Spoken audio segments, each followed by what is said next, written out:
हम दोहरा रहे हैं कि झूठ बचा रहता है सच की छाया में।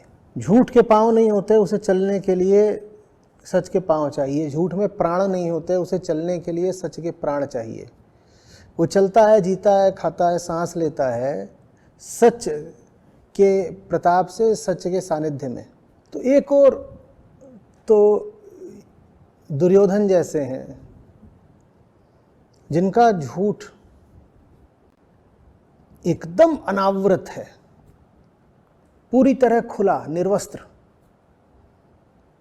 कोई संशय नहीं, कोई शंका नहीं कि दुर्योधन धर्म की रेखा के किस ओर खड़ा हुआ है और दूसरे ध्रुव पर है कृष्ण, वहां भी कोई संशय नहीं कि वो किस ओर खड़े हुए हैं। लेकिन महाभारत के जिम्मेदार वास्तव में वो लोग हैं जो पूरी तरह अधर्मी नहीं हैं, जो बीच में हैं, जिनका झूठ आंशिक है, जिनके झूठ ने सत्य से आशीर्वाद ले रखा है। धृतराष्ट्र, भीष्म, द्रोण, कर्ण, ये हैं वास्तविक रूप से जिम्मेदार सारे अधर्म के, क्योंकि इनके पास थोड़ा सा सच भी है। इनके पास वो मुट्ठी भर सच है जो झूठ का प्राणदाता बन जाता है। ये मुट्ठी भर सच बहुत खतरनाक हो जाता है। ये मुट्ठी भर है ना, तो ये झूठ की मुट्ठी में समा जाता है। वो झूठ को छुपने की जगह दे देता है, वो झूठ को सम्मानजनक बना देता है। अर्जुन भी इस समय आंशिकता के उसी क्षेत्र में मौजूद हैं। एक तर्क यहाँ पर भी सुन लीजिए, और ये तर्क पूरी तरह झूठा नहीं है, इसीलिए खतरनाक है। कह रहे हैं धृतराष्ट्र के ये पुत्र ये सब तो लोभ में अंधे हैं, हम इनसे बेहतर है ना, तो हम वही काम क्यों करें जो ये कर रहे हैं।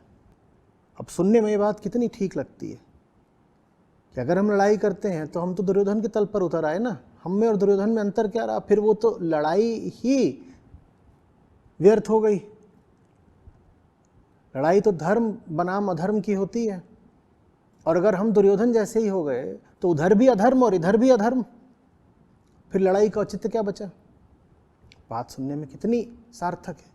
इसी बात को काटने के लिए कृष्ण बताएंगे कि लड़ाई तो एक कर्म है। कर्म भले ही दोनों ओर से एक सा दिखता हो, आवश्यक नहीं है कि उसके पीछे कर्ता भी एक समान हो। बाण कौरवों की ओर से भी चलेंगे, बाण पांडवों की ओर से भी चलेंगे, लेकिन इसका अर्थ ये नहीं है कि कौरव पांडव एक बराबर हो गए। हाँ, कर्म मात्र को देखोगे तो धोखा हो जाएगा, लगेगा वो जो कर रहे हैं वही तुम भी तो कर रहे हो, तो दोनों बराबर हो गए। और अर्जुन का पूरा तर्क इसी बात पर आधारित है। अर्जुन कह रहे हैं अगर लड़ाई कर ली तो हम उन्हीं जैसे हो जाएंगे ना, तो फिर तो लड़ाई करने का सारा औचित्य ही स्वाहा हो गया। बाण रावण की ओर से भी चलते हैं, राम की ओर से भी, पर इस कारण दोनों बराबर नहीं हो गए। वो बड़ा स्थूल और अंधा न्याय होता है जो कर्म मात्र को देखता है। जिनकी भी थोड़ी सूक्ष्म दृष्टि रही है, उन्होंने कर्ता को देखा है। एक बाण चल रहा है अधर्म हेतु, एक चल रहा है धर्म की रक्षा के लिए, दोनों में बहुत अंतर है। हाँ, ऊपर ऊपर से वो एक जैसे हैं। वीर दोनों ओर से हुंकार रहे हैं, और कोई अनाड़ी हो उसको लगेगा हुंकार एक बराबर है, दोनों ही रक्त पिपासु हैं। हुंकारों में बहुत अंतर है, बाण और बाण में अंतर है, हुंकार और हुंकार में अंतर है, एक शंख और दूसरे शंख की नाद में अंतर है। जो लोग जीवन में पैनी दृष्टि नहीं रखते, ये उनका अभिशाप है कि उन्हें अपने आप को सीमित रखना पड़ता है बस कर्मों के विश्लेषण तक, क्योंकि उनके पास वो चेतना ही नहीं जो प्रकट कर्म के पीछे अप्रकट कर्ता को देख पाए, पहचान पाए, चिन्ह पाए।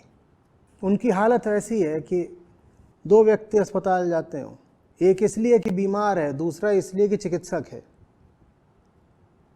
वो दोनों को एक बराबर मान लेंगे। समझ में आ रही बात? क्योंकि दोनों का कर्म तो एक जैसा है ना, दोनों चल रहे हैं और दोनों की दिशा भी एक जैसी है, और दोनों ही एक समान हड़बड़ी में भी दिख रहे हैं। वो तत्काल घोषित कर देंगे ये दोनों तो एक जैसे हैं, आप में और उसमें फर्क क्या है। अर्जुन भी उसी कुतर्क से अभी आ रहे हैं।